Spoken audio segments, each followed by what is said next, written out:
Shalom keluarga damai yang terkasih di dalam Tuhan. Puji Tuhan, kita berjumpa kembali di dalam Renungan Samas, Sabtu 27 November 2021. Tema yang kita renungkan, dalam penderitaan, iman dimurnikan. Firman Tuhan terambil di dalam Injil Lukas pasal 21 ayat 20 sampai 24. Demikian firman Tuhan.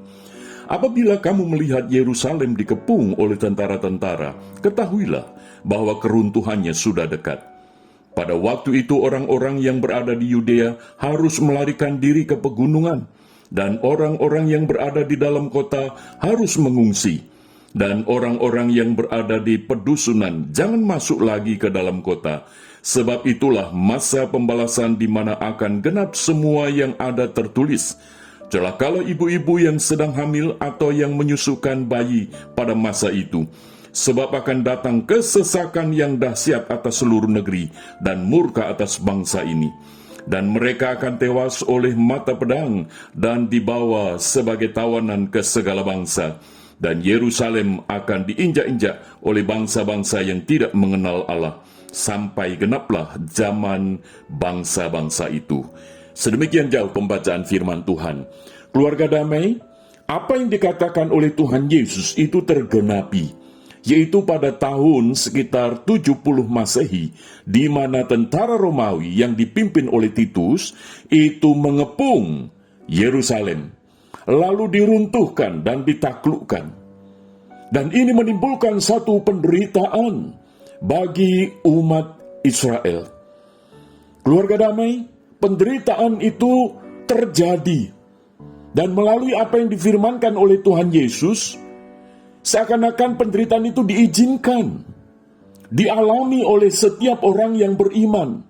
Mengapa demikian? Supaya imannya itu semakin dimurnikan. Seperti emas, diuji kemurniannya dengan api, bukan dengan air, bukan dengan yang lain, tetapi dengan api. Iman kita pun juga dimurnikan melalui penderitaan.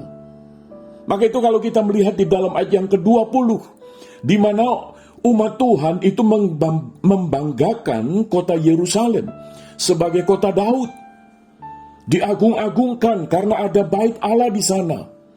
Tetapi tiba waktunya, apa yang dibanggakan itu tidak lagi bisa dibanggakan karena Yerusalem diruntuhkan. Jadi ini memberikan satu pembelajaran. Ketika kita membanggakan kepada sesuatu yang kita miliki, ternyata melalui penderitaan itu mengajarkan kepada kita bahwa apa yang kita miliki itu tidak bisa memberikan jaminan di dalam hidup kita. Maka itu melalui penderitaan kita diajarkan bagaimana kita harus bergantung terhadap kehidupan, bahwa hanya Tuhan yang menjamin kehidupan kita. Lalu di dalam ayat 21 kita bisa melihat di sana bahwa Tuhan Yesus menjelaskan orang-orang itu melarikan diri. Ketika di dalam pengungsian, mereka itu penuh dengan ketakutan.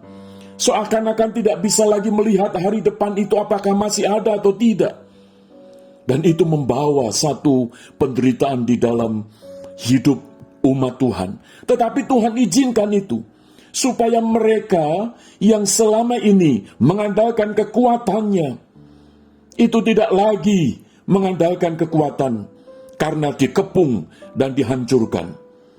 Lalu kepada siapa? Menaruh harapan hanya kepada Tuhan. Sehingga melalui penderitaan itu menyadarkan bahwa setiap umat bukan lagi mengandalkan kepada kekuatannya, tetapi mengandalkan kepada Tuhan. Dan di dalam ayat yang ke-23 kita bisa melihat ada satu kesesakan yang sangat dahsyat.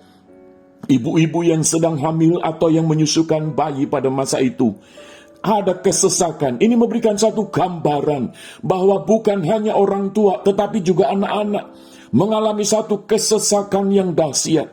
Kesesakan di sini bukan hanya secara fisik tetapi juga secara mental dan juga secara rohani. Maka itu iman menjadi sangat penting. Maka Tuhan Yesus sudah memberitakan firman ini, sudah mengingatkan.